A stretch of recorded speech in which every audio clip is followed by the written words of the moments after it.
Get out of here. Go. Go, go, go, go.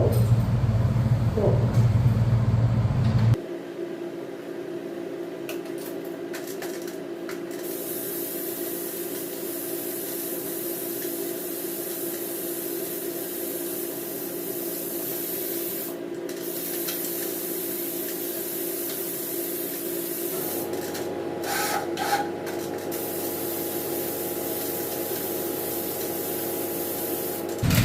You guys don't have to worry, this part gets covered with trim. I did that on purpose.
Here I'm spraying the sealer, and this is at, I think it's 4.5 times the speed, and you guys get to kind of see, this will be one full coat. It gets 2 coats of sealer. I'll ultimately end up doing 3 full coats of base, and then I do another, I guess like a 4th coat to just kind of blend it out for the base, and then it gets 3 coats of clear. So, but anyways, this kind of gives you guys an idea of how long it takes. And 4.5 times. This is the painter's walk. We're walking the full length of the car. You do this so then you don't get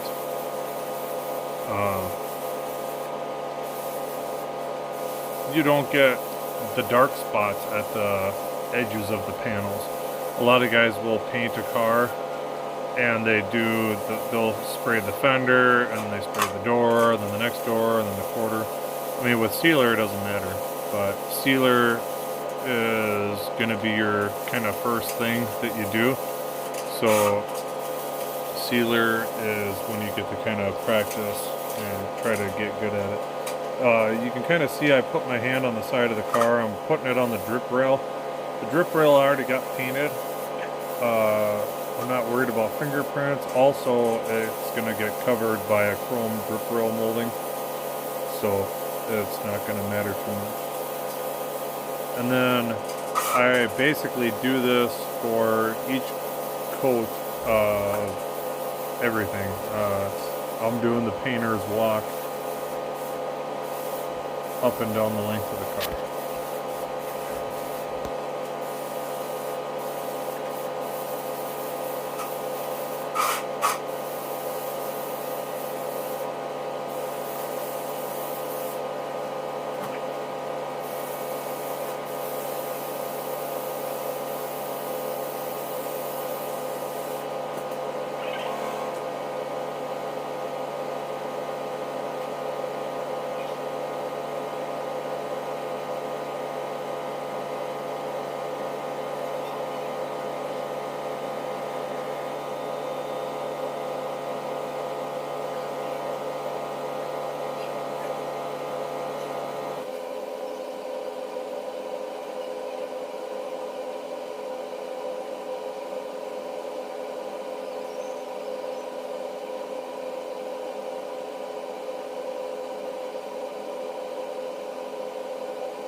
All right, so here is the final product. I was in the booth for about 8 hours today, and I don't know, I got done clearing this, and then I went inside, I took a shower, whatever, started watching the Timberwolves game. We got the game paused. If you guys look, I have some orange peel. I mean, there's some dirts in it. You're always going to get some dirts. I spray with low air. I try to spray my clear with as low of air pressure as I can and still get decent results. The idea is high air pressure. Whenever you guys are painting, there's more air pressure means more overspray, means more waste, okay? If you do, yeah, this side kind of sucks because I don't have these two lights on, so you can't really see, but you might be able to see some orange peel. So it has a little bit of orange peel. It's about factory. It's like what a new car has. Actually, it's probably better than what a new car has. But anyways, I spray my clear with low pressure so I can get it on thick. I can get it, I mean, I can crank up my air pressure and get it like a mirror, but I end up wasting a lot of clear. I'm trying to think here, I'm doing it in my head. I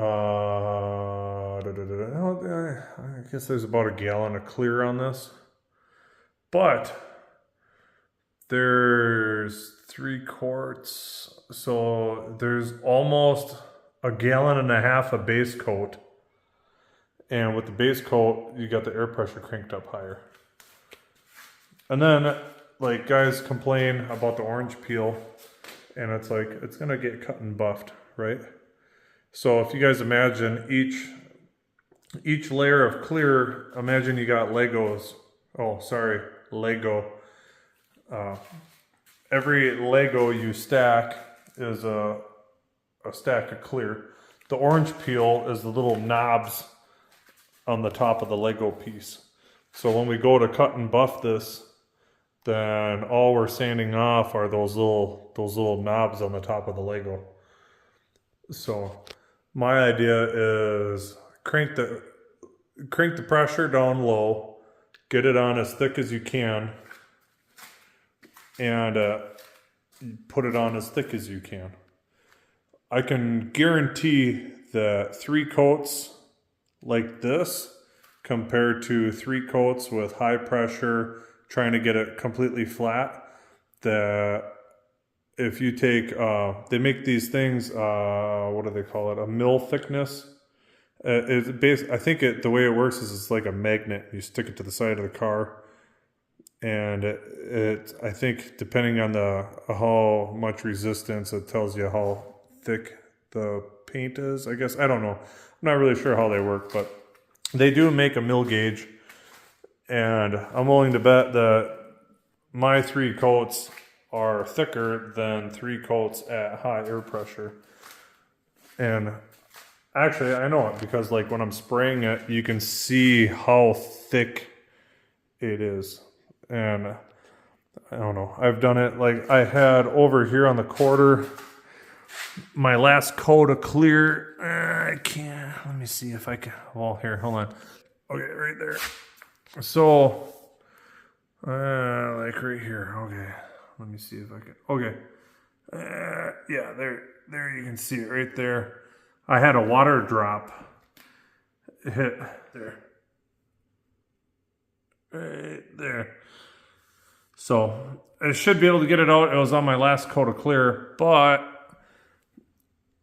it happened up here, and I was clearing from here down, and then I had to make more clear because I used up all of my clear to do this. So anyways, I didn't use all of my clear, but I used all the clear that I had already mixed up in a cup. So then I had to come back and dab. I took a paper towel and just very lightly dabbed the water out of it. And then I had to crank the air pressure up in my paint gun.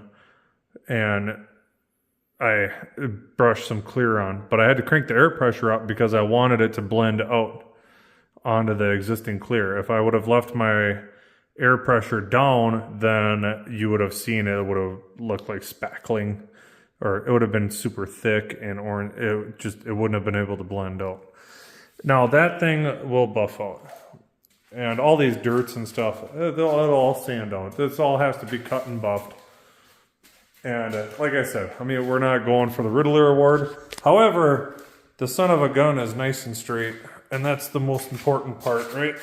Is that it's really nice and straight. So, I'll take you all the way down the side.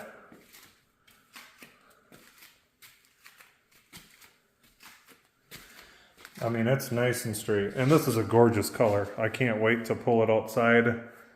I'm gonna unmask it tomorrow on Memorial Day, and I'm gonna wheel this sucker outside because I wanna see it outside. This thing is gonna shine like a new penny. And then he's gonna get it all put together. I'll help put the stuff together. I still got odds and ends I gotta paint. I gotta paint the cowl. I gotta paint the fender skirts and a couple other little odds and ends, trinkets. So, but this sucker looks good.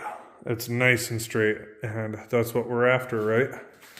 So, so that's it. Until the next one, guys, take care.